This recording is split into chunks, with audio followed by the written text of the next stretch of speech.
sini sudah ada rekan saya. Nama saya Megia Kusumawardhani Kartika Putri.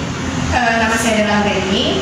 Kami dari Universitas Profesor Dr. Mustopo Beragama. Di sini sudah ada Bapak siapa Pak? Bapak Tatang. Beliau ini salah satu pemimpin redaksi di Harian Pos Kota ya Pak. Begini Pak, kami ingin memberi pertanyaan. Pos Kota itu kan udah berdiri sejak lama ya Pak. Nah, bagaimana awal mula Pos Kotanya berdiri Pak? Bagaimana awal mula Pos Kota berdiri itu gimana Pak? Saya kan orang baru di sini, sehingga tidak begitu mengetahui secara langsung bagaimana Pos Kota berdiri. Tetapi kalau dari lihat sejarahnya, ini Pos Kota ini didirikan oleh Bapak Harmoko, mantan Menteri Penerangan dulu beberapa periode, dan beberapa kawannya itu pada tahun 70. Nah, beliau terinspirasi membangun Pos Kota ini karena pada saat itu selain Kompas dan Suara Pembaruan yang berada di tataran menengah ke atas, belum ada media yang menengah ke bawah. Nah, makanya beliau mendirikan Pos Kota dengan tampilan yang ramai dan perhatiannya, konten-konten beritanya ke kriminal. Nah, itu waktu itu dalam sejarah. Kira-kira itu. Selanjutnya Pak, pertanyaan selanjutnya, bagaimana cara Pos Kota itu tetap berdiri di era digital seperti ini Pak? Di era digital, Iya. Begini, sesuai dengan perkembangan zaman, bahwa koran cetak itu, media cetak itu turun karena tergerus oleh internet, oleh digital. Tetapi mau tidak mau, ini sebuah keniscayaan bahwa sebuah media kalau ingin maju itu harus melakukan mengikuti zaman. Artinya bahwa selain media cetak, kita juga mendirikan media online-nya.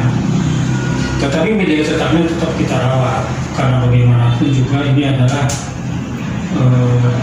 embrio daripada Pos Kota. Bahkan kita boleh bangga kalau Pos Kota tetap berdiri tegak di cetaknya, dan sampai sekarang eksis, kita tidak ada retur. Jadi semua dicetak, semua habis, walau itu dicetaknya. Kemudian di media online-nya, Pos Kota sekarang lagi membangun jaringan ke seluruh provinsi. Jadi selain Pos Kota pusat, ada juga Pos Kota di daerah. Pos Kota Jabar, Jatim, Jateng, Sumatera, dari mulai Palembang, Lampung, kemudian Medan. Kemudian kita nyebrang ke Kalimantan juga, ke Sulawesi juga ada. Nah, Pos Kota online juga bukan hanya membangunnya, kita bangun sindikasi. Sindikasi itu adalah portal-portal daerah yang ikut gabung dengan Pos Kota pusat, poskota.co.id. Jadi mereka menjadi subdomain kita. Subdomain dalam arti bahwa mereka juga dapat penghasilan yang biasanya dari iklan, tetapi sekarang dari iklan juga, tetapi yang dikelola oleh Google. Kira-kira itu. Jadi pada prinsipnya media online ini kita sedang garap full, tetapi media cetaknya kita rawat tetap. Kita maintain terus. Ya. Pertanyaan selanjutnya, di tengah persaingan media cetak dan media online, adakah rintangan yang telah dilalui atau sedang dilalui oleh pos kota? Iya, kalau rintangan banyak. Bagaimanapun juga yang namanya usaha, rintangan pasti ada, kendala juga pasti ada. Kendala yang paling utama sekarang baik dicetak maupun di online adalah pandemi. Sehingga kita bergerak untuk mencari konten segala macam itu, terutama pada saat pandemi beberapa bulan lalu semua di stop tuh, tidak boleh keluar rumah segala macam itu salah satunya. Yang kedua adalah SDM. Kita ini sekarang sedang mencari orang-orang yang memiliki potensi untuk mengembangkan online. Yang ada kalangan milenial, nah itu ya kendalanya ada susah karena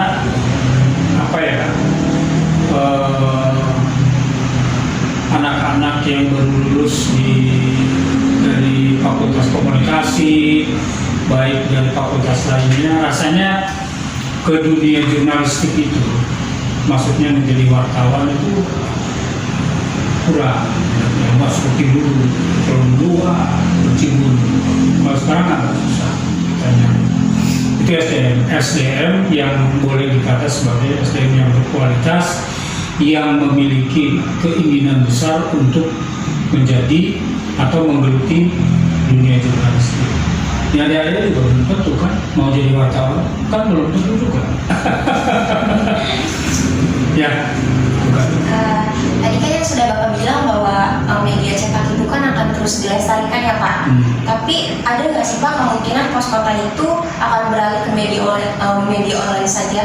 Enggak. Enggak. Kita akan tetap berjalan sesuai dengan sampai koran pos kota itu mati terakhir, maksudnya mati terakhir itu kita ini menjadi standing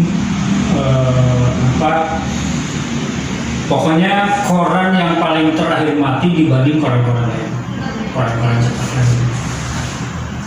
Jadi kita akan terus mencari celah atau inovasi bagaimana bahwa koran cetak ini tetap eksis, tetap berdiri, tetap kita terus gitu. Dan alhamdulillah bahwa pos kota dalam kondisi media-media lain pada hancur, Suara Pembaruan mati, Indopos mati, terus apa lagi ya, koran Tempo nggak ada kan sekarang. Kita tetap malah lebih bagus. Offline memang turun, semua media cetak pasti turun. Ini boleh dikatakan kalau menurut teori mungkin para dosen bilang bahwa media cetak ini sedang dalam kondisi sunset. Ya, kalau matahari itu mau terbenam gitu kan, tapi kita enggak. Kalau kita mau tetap jadi terang aja, malah dari sisi keuntungan, dari sisi media cetak kita masih bagus. Ya. Pertanyaan selanjutnya Pak, mengapa pos kota itu tetap memilih media cetak sebagai sarana untuk menyampaikan informasi? Kita enggak selalu cetak, kan sekarang sudah beralih ke online juga. Tetapi cetak kita pertahankan. Karena apa? Karena tidak semua masyarakat cenderung beralih ke online semua. Nah, ada tahu nggak pernah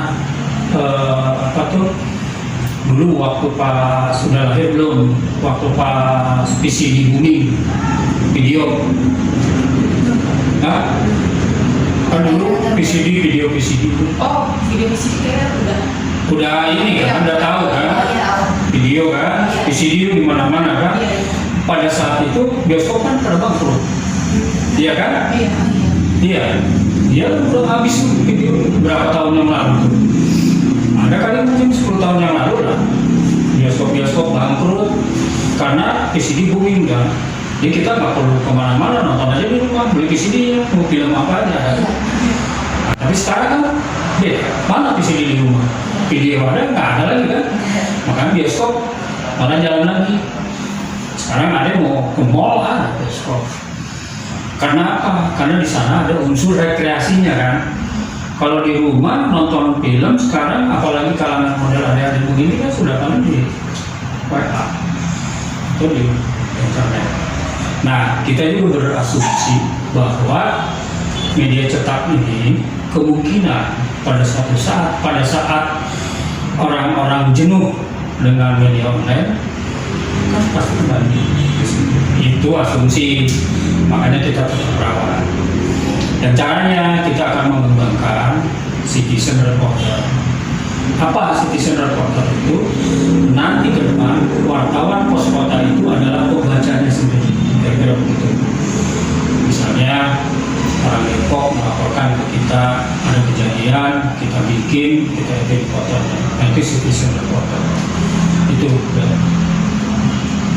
Lalu Pak, ada nggak Pak strategi pos kota untuk tetap berdiri di era digital? Yaitu tadi barusan saya bilang, kalau cetaknya kita akan mendekatkan diri kepada pembaca. Salah satunya dengan mengembangkan citizen reporter itu tadi. Jadi kita jarak masyarakat pembaca supaya antara pembaca dengan pos kota itu lebih dekat. Makanya kita kenapa mengembangkan citizen reporter, yaitu untuk salah satu strategi melambungkan orang cetak kita. Itu yang paling kita itukan, citizen reporter. Lalu Pak, hal apa sih yang dilakukan sama pos kota untuk tetap menarik kaum milenial dan Gen Z agar tetap membaca media cetak saat ini? Itu kita memberikan tempat kepada milenial, salah satunya dengan rubrik milenial. Apa sih yang diinginkan oleh kalangan milenial?